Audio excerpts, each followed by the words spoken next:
नमस्कार। आज हम बात करने वाले हैं नए भारतीय न्याय संहिता यानी बीएनएस 2023 की। और इसमें हम ये समझने की कोशिश करेंगे कि कानून की नज़रों में हमला या असॉल्ट आखिर होता क्या है। चलिए एक बहुत ही आम सी सिचुएशन से इसकी शुरुआत करते हैं। सोचिए किसी से कहा सुनी हो गई और उसने गुस्सा में मारने के लिए अपना मुक्का हवा में लहराया, लेकिन छुआ नहीं। तो सवाल ये उठता है कि क्या उसने कोई जुर्म किया है? हमारे नए क्रिमिनल लॉ यानी बीएनएस के हिसाब से इसका जवाब है हाँ। जी हाँ, इसे हमला माना जाएगा।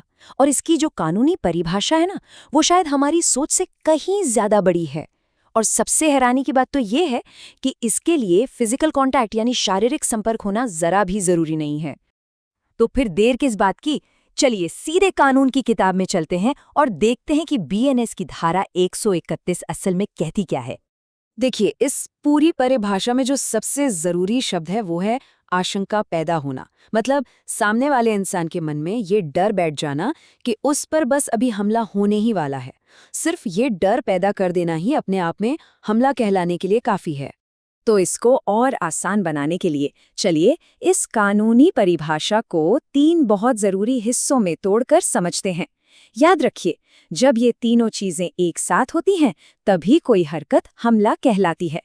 तो देखिए, सबसे पहला है कोई इशारा या तैयारी, जैसे कि मुक्का दिखाना। फिर दूसरा, उस इशारे से सामने वाले इंसान के मन में एक वाजिब आशंका यानी डर पैदा होना चाहिए। और आखिर में तीसरा और सबसे जरूरी कि ऐसा करने वाले का इरादा भी सामने वाले को डराने का ही हो। अब सवाल ये है कि भाई असल जिंदगी में इसका क्या मतलब हुआ? तो मजे की बात ये है कि कानून खुद हमें कुछ उदाहरण देकर इसे समझाता है। ये तो बिल्कुल क्लासिक उदाहरण है।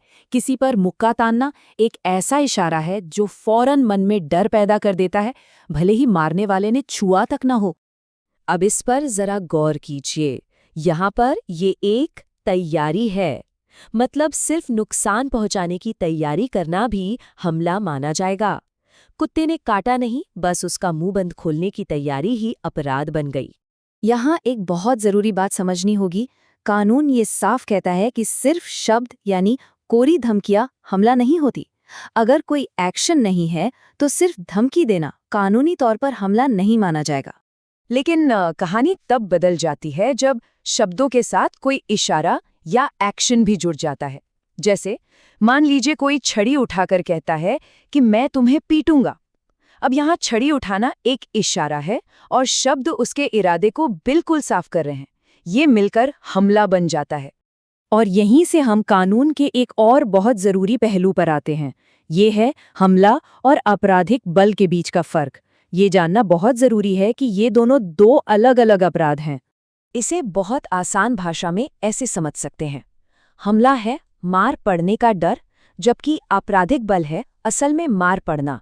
यानी कि हमला एक अधूरा एक्शन है और आपराधिक बल एक पूरा हो चुका एक्शन है। तो अब बात आती है सजा की।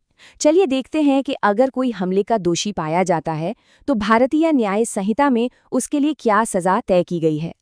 अगर ये हमला बिना किसी गंभीर उकसावे के किया गया हो तो इसके लिए 3 महीने तक की जेल की सजा हो सकती है। इसके साथ ही अदालत 1000 रुपए तक का जुर्माना भी लगा सकती है। आपको बता दें कि ये रकम पिछले कानून से बढ़ाई गई है, जहां ये सिर्फ 500 रुपए हुआ करती थी। और हाँ, ये भी ध्यान रखना जरूरी है कि केस की गंभीरता को देखते हुए अदालत जेल और जुर्माना दोनों सजा एक साथ भी दे सकती है। तो चलिए इस पूरी चर्चा के जो खास पॉइंट्स हैं उन्हें एक बार फटाफट से दोहरा लेते हैं। ये वो बातें हैं जो असॉल्ट के अपराध को समझने में हमारी मदद करती हैं। आखिर में ये कानून हमें सिखाता है कि हिंसा का खतरा अपने आप में ही एक बहुत बड़ा नुकसान है, जिसे पहचानना जरूरी है। बात सिर्फ शारीरिक चोट की नहीं है, बात मानसिक शांति और सुरक्षा के अधिकार की भी है।